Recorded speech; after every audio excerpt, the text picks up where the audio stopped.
கற்பக மரம் வேண்டும் என்று சத்யபாமா பிராட்டி ஆசைப்பட்டா. அவள்கிட்ட கிருஷ்ணன் என்ன சொன்னானா, இப்போதே தரேன், நாளைக்கு தரேன், ஒரு வாரம் கழிச்சு இல்ல, இப்போதே தருகிறேன் என்று இந்திரனுடைய நந்தவனத்திலிருந்து கொண்டு வந்தான். சரி, இது எப்பப்பா நடந்ததுன்னா, நரகாசுரனை கிருஷ்ணன் அழித்தான். இதை எல்லோரும் அறிவோம். அந்த நரகாசுரன் இந்திரனுடைய வெண்கொற்ற குடை, இந்திரனுடைய தாயினுடைய வைரத்தோடுகள், இதையெல்லாம் திருடி வச்சிருந்தான். அந்த நரகாசுரன் இதையெல்லாம் கிருஷ்ணன் மீட்டு அத தேவலோகத்துக்கு போய் இந்திரன்ட்ட கொடுக்கறான்.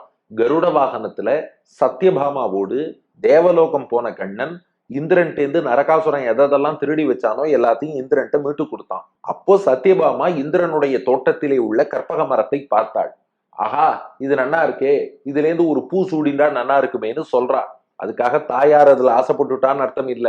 இதெல்லாம் பெருமாளும் தாயாரும் இணைந்து பண்ணக்கூடிய லீலைன்னு நாம புரிஞ்சுக்கணும். பார்த்தா, ஆஹா, இந்த கற்பக மரம் நன்னா இருக்கே, இந்த பூ ஒண்ணு தலையில சூடினா நன்னா இருக்குமே நினைச்சா.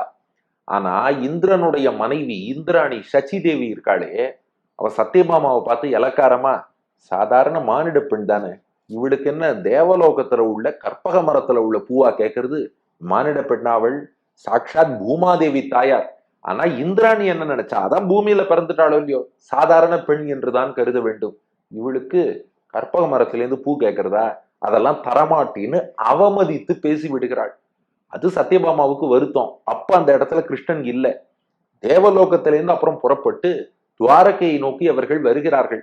வர வழியில தான் சத்யபாமா சொன்னாலாம், கற்பகம் மலர் நன்னா இருந்தது, ஆசைப்பட்டேன், ஆனா அந்த இந்திராணி சச்சி தேவி இருக்காளே, மனித பெண்ணுக்கெல்லாம் இது கிடையாதுன்னு சொல்லிட்டா அப்படின்னு ஆளாம். இதான் கற்பக காவு கருதிய காதலிக்கு. அந்த பூ இருந்தா நல்லா இருக்குமே நினைச்சா. சில பேர் சொல்லுவா இல்லையா, தலையை கொண்டு வான்னா முடிய கொண்டு வருவா, சில பேர் முடிய கொண்டு வான்னா தலையே கொண்டு வருவான்னு. பெருமாள் பார்த்தாராம், இப்பொழுது ஈவன் என்று, இப்போதே கொண்டு வருகிறேன் பார் என்று கருடனை ஒரு பார்வை பார்த்தாராம். கருடன் என்ன பண்ணாராம், எதுக்கு பூவை பறிச்சுன்னு வரணும், மரத்தையே பேர்த்தெடுத்துன்னு வந்துடுறேன்னு சொல்லி இந்திரன் காவினில், இந்திரனுடைய அந்த நந்தனம்ங்கிற தோட்டத்துல போய் மொத்தமா அந்த கற்பக மரத்தையே பெயர்த்தெடுத்தார் கருடன். பெயர்த்தெடுத்து கொண்டு துவாரகைக்கு கொண்டு வருகிறார். அப்ப இந்திரன் என்ன பண்ணா, கிருஷ்ணனையை எதிர்த்து போர் புரிய வந்தானா. நினைச்சு பாருங்க, இது எவ்வளவு பெரிய நன்றி மறந்த செயல்னு. இப்பதான் இந்திரனுக்காக கிருஷ்ணன் நரகாசுரனை வதம் பண்ணியிருக்கான். இப்பதான் அவனுடைய உடைமைகளை எல்லாம் நரகாசுரன் மீட்டு கொடுத்திருக்கான். எல்லாத்தையும் வாங்கிட்ட இந்திரன் கொஞ்சம் கூட நன்றி விசுவாசம் இல்லாமல் கிருஷ்ணனையே எதிர்த்து சண்டைக்கு வந்தான். ஆனா கிருஷ்ணன் தான் யாருங்கிறத உணர்த்தினான், தன்னுடைய ஆற்றலை காமிச்சான்.